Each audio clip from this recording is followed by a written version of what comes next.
Bienvenue dans cette capsule technique dédiée au diagnostic et au remplacement d'un élément chauffant de la chaudière électrique BTH Ultra, étape par étape et en toute sécurité. Veuillez noter que cette vidéo s'adresse exclusivement aux professionnels qualifiés en hydraulique. Le non-respect des consignes pourrait entraîner des dommages à l'équipement et même des blessures. Si vous constatez une perte de chaleur, une baisse d'efficacité ou que votre unité ne chauffe plus, il est fort probable que l'un des éléments chauffants soit défectueux. Cette vidéo vous aidera à poser un diagnostic fiable pour ensuite effectuer le remplacement de l'élément chauffant de façon sécuritaire. Avant de commencer, assurez-vous d'avoir en main les outils suivants: un multimètre, une pince ampère-métrique, un tournevis, une clé dynamométrique, un cadenas et un moraillon. Commencez par mettre les disjoncteurs à l'arrêt, puis verrouillez-les pour éviter toute remise sous tension accidentelle. Ouvrez maintenant le boîtier de la BTH Ultra pour accéder à l'ensemble des connexions, terminaux, câbles et autres composantes.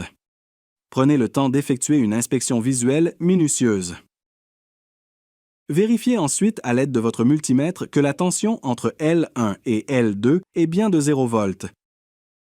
Déconnectez chaque élément un à un. Puis mesurez leur résistance à l'aide du multimètre en position ohmmètre. Placez les deux sondes sur les bornes de l'élément. N'oubliez pas de répéter ces étapes pour chaque élément. Un élément défectueux affichera une résistance en dehors des plages normales. Référez-vous au tableau technique pour valider les valeurs de résistance.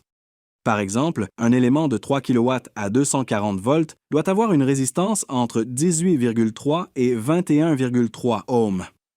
Si la lecture est hors de cette plage, l'élément doit être remplacé. Une fois l'élément défectueux identifié, commencez par abaisser le niveau d'eau, puis isoler la BTH Ultra du reste du système de chauffage à l'aide des valves. Cette étape est essentielle pour travailler en toute sécurité. Avant de retirer l'élément, prenez soin de repérer son orientation. Dévissez les écrous et retirez l'élément. Remplacez-le par un nouvel élément en changeant également le joint d'étanchéité pour éviter toute fuite à la remise en eau.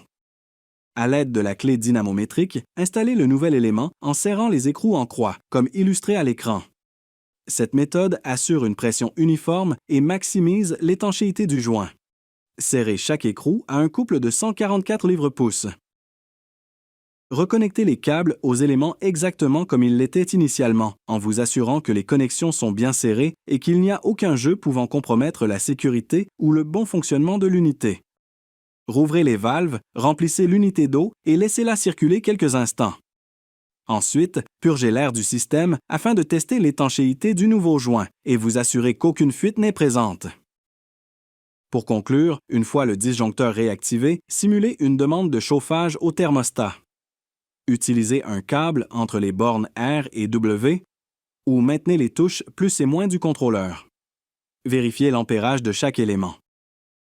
Si les valeurs sont conformes, la BTH Ultra est prête pour de longues années de service.